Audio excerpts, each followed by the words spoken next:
I'm having to use my TV as like a viewfinder. This is great. You may notice that I'm in a different spot again today. We're trying some things out. I'm talking about a console, so I figured it would make more sense to sit where I normally play the console rather than at my computer where I don't normally play consoles. Because today we're talking about the Xbox One. And you probably saw the title and you clicked on it because you were like, how is he going to spin this one? Xbox One is underrated, seriously. And I don't blame you for being skeptical. When the Xbox One was revealed, it was a massive disaster. Everybody knows it at this point. If you somehow don't, the main takeaways of the Xbox One fiasco that you need to know are that the focus on TV was just stupid, especially because in 2013 we were all moving on to streaming services. And the thing really did not have a focus on games coming out. And the games we were getting were kind of Connect focused, like Rise Son of Rome, a very pretty game that kind of relied on Connect. There's also Xbox Smart Glass, which was like a smartphone app that they expected you to use. Nobody used it. So it was a laughingstock for a long time. And to a lot of people, it still is. People nicknamed it the Xbone. You don't do that with a console that doesn't earn that, right? But I do want to talk about it today because I've been using my Xbox One X quite a bit over the last month, and I've come to really respect what they were able to turn this thing into by the end of its life cycle. And hopefully you will too by the end of this video, because the Xbox One has a lot to offer. The first thing being backwards compatibility. I feel like I have to talk about backwards compatibility first because that is the greatest strength of the Xbox One. Xbox has a very strong commitment to making sure you can play your old games on any of their consoles. Now, this is a little tricky because not every single 360 game or Xbox game is playable on Xbox One, but a lot are, and it's more than zero. Because if you put a PS1 disc in your PS4, it's not going to play. You know what I mean? And the PS4 cannot play any PS3 games whatsoever. So having something is still better than nothing. But the fact that they supported it for so long and are rumored to continue to be supporting it with the next generation Xbox, which is codenamed Helix, is really great, especially for a physical media collector. I'm also really into cool, weird niche tech, right? And I think the tech that is used on backwards compatibility is very neat. It's cool. The fact that the Xbox One X can run a lot of these games at higher frame rates and resolutions than they originally released is very interesting to me. And the Series X has frame boost, which I've never used. So I can't speak to the quality of it. I'm sure it's cool. People seem to like it. I don't have a Series X though. You can send me one in the mail. That'd be cool. I'm not gonna give you my address. You just have to guess. Start with like 1111 Wallaby Way or something. I don't know. That's in Australia. Don't send it there. The console also has a lot of juice, specifically the One X. Again, I think it's very impressive how much power they fit under the hood of the Xbox One and also the PS4, especially their Pro models, the One X and the PS4 Pro.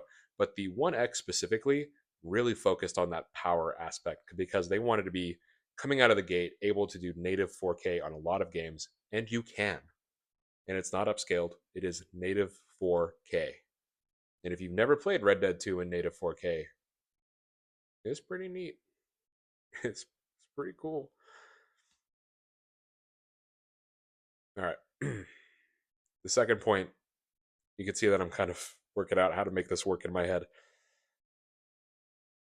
So the game library. This is something that I often say is the most important part of a console's life, right? And I have to be honest with you, I don't know that the Xbox One is necessarily the best case for this because the Master Chief Collection came out very broken and was eventually fixed, but it was like unplayably broken for a long time. Halo 5, I mean, where do I start with Halo 5? We got Rise of the Tomb Raider, but that was only exclusive for a year. The Forza games are good, but it's just Forza. The Gears games were fine, not offensive at all. Scalebound was canceled. Recore was a neat idea, didn't really go anywhere. So you're probably like, what are you doing? You're kind of sabotaging yourself, right? It kind of sounds like people don't really like the Xbox One, and it didn't really set itself up with a bunch of games. And you're kind of right. But what I want you to consider off the back of that is that because nobody really likes the Xbox, games are really cheap. I mean, games are like stupid cheap. right? See, I spun it back around. This was actually always my plan. I just needed to kind of play it up for the camera. You know how this goes. The Xbox One is very cheap. You can get the consoles themselves. Each of them is under 200 easy. And the Xbox One X, I think you can get them for like 150 now, which is like the preferred way to go. I would say if you're going to get an Xbox One, get a One X, spend the money, right? Some people will buy a One S because it's a cheap 4K Blu-ray player. It's like a $60 4K Blu-ray player. That's incredible. I think you can get them for under 100 pretty consistently. It depends on where you look. The original Xbox One, which I can't say I recommend as much as I enjoy the look of it, I can't recommend it necessarily just because it's so old. But you can get those for like $60. But the games, man, you can get so many Xbox games for so little money because everybody bought them for PlayStation and they want to keep their stuff for PlayStation because the PS4 has considered to have won that console generation, and it did, to be fair. But because of that, you can buy the same multi-platform games on your Xbox for a lot cheaper. And especially the 360 and original Xbox games that are all backwards compatible are also cheap. So if you're like me and you think it's really cool that you can play Morrowind on a console and it not be at 10 frames a second, you have that option. It's lovely. And you really can't get that anywhere else. And all of this is forgetting one very important thing the Xbox can do as well, which is use Xbox Cloud Stream. Now, Xbox Cloud Stream, this is a paid service, right? This is not something that the console will just do on its own. You do have to pay extra for this. But I played Halo Campaign Evolved a lot on my Xbox One X because my PC wasn't really giving me the frames that I wanted. This is one of the reasons why I don't do PC anymore.